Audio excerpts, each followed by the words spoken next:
Hi everybody, Hello. I'm Sydney. And I'm Megan. And this is week 7 lab. This is pan sauces, and we are making mushroom prosciutto pasta. And we're not really sure why we put this as pan sauces, but we did. But we're gonna do it. So let's get on with the video. Let's get into it.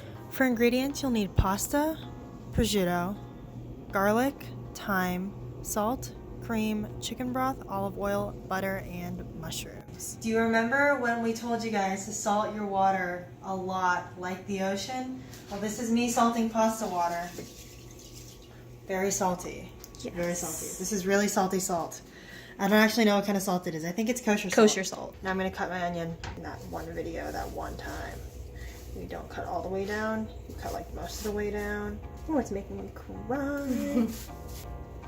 And we do the smart people thing and we do this. Nice. I'm going to say that that's a job well done. Alright, our Dutch oven is on medium. You probably don't have to do a Dutch oven. I've definitely done this in a normal cast iron skillet before too, but I like Dutch oven just because there's a lot more space to mix things in. This is just olive oil, and it says a quarter cup, but I just cover the bottom. So however much that looks like, I'd say it's probably about a quarter cup. But we're just gonna let the oil hang out for a little bit until it gets really nice and hot and like has more of the consistency of water as opposed to like a viscous oil. Alright, you see how this oil is moving a lot more like quickly and liquidy? It's not quite as thick as it used to be. That is how we know we're ready. So I have my 6 slices of prosciutto, and we're just gonna gently place them on in here as flat as we can, which is not going to be very flat, but you know, just do your best. They're going to shrink. Ooh.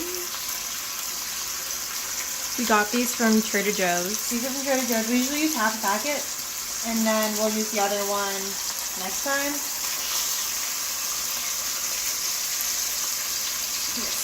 And then we have just a plate with a paper towel on standby for when this is ready, because we want to put it here after. We want them to get real nice and crispy, so we're frying them on both sides. We're just kind of letting them hang out and let all the fat ooze out of them. Now I'm going to take them and lay them on my plate with a paper towel. Yummy!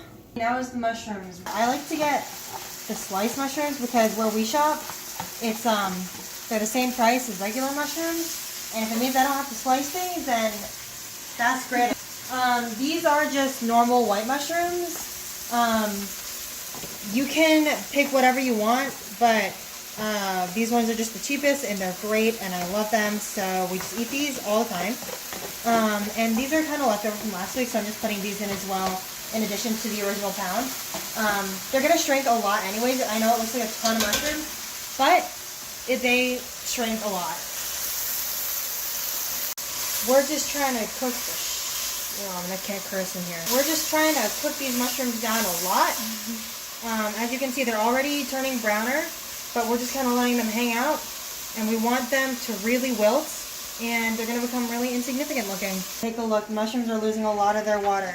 That's a really good thing because we want them to be doing that, but we also like to wait for them. We want all this liquid to cook off first because we want them to be nice and charred. So the mushrooms are looking really good. They're pretty cooked down. Isn't it crazy that so many mushrooms can be so little mushrooms? Anyway, so they're pretty well cooked now, and so I'm going to go ahead and dump in my onions. Also, we should mention that it says shallots on the recipe, but I don't know, I never like have them on hand, and I don't feel like going out of my way to buy them. So we just use whatever onion we have on hand. Go ahead and mix it, and it'll be really fragrant really fast and super awesome. To like stab all the pieces that I didn't really cut that well. Now is also the appropriate time to season. So this is thyme. We actually dried this ourselves because our roommate's grandma has a garden and she has thyme. And then we're also going to do some salt. We're not going to salt it too generously, but this is the correct time to salt. We're giving it a couple minutes. And then we're going to go ahead and put in the chicken broth once the onions turn translucent. Now is the step that we would consider deglazing in the pan sauces thing. So this is a cup of chicken stock. We made this ourselves, which is super awesome. And so we're just going to go right in and deglaze the whole pan. You'll hear a little bit of a sizzle. we're gonna want to put our pasta in the water. Now, for this recipe, the pasta is actually gonna finish its cooking process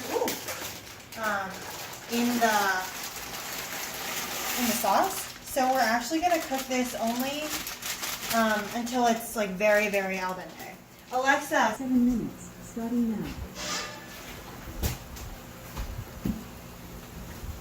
Okay, our timer just went off. So now we're gonna go ahead and put our pasta into the mushrooms. And now we're gonna take our dirty chicken stock cup and we're gonna get about a cup of this starchy pasta water and we're gonna go ahead and put it right into the pasta. And it's gonna start off really liquidy, but the starch in the pasta water is really gonna help it transform. So right now you can see that it's not really sticking to the pasta, but as the heat kind of cooks the starch in the pasta water, you'll see it begin to cling a lot better to the pasta.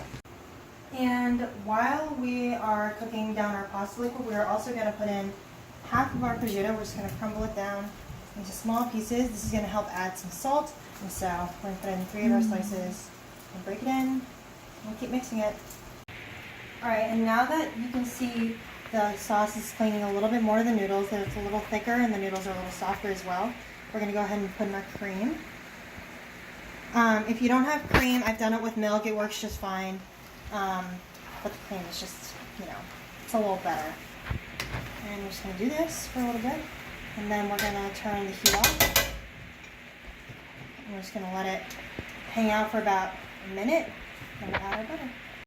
And last but not least, we're going to add in 2 tablespoons of butter just to add some good shine, and it just makes things better. The butter will just keep it looking nice and delicious and restaurant worthy, and it's just a great way to end any sauce ever. This is something I actually learned very recently, but it changes lives, I promise you that. And that's it. This is our final pasta with mushrooms and prosciutto. We plated it up with a little prosciutto on top, and that's about it.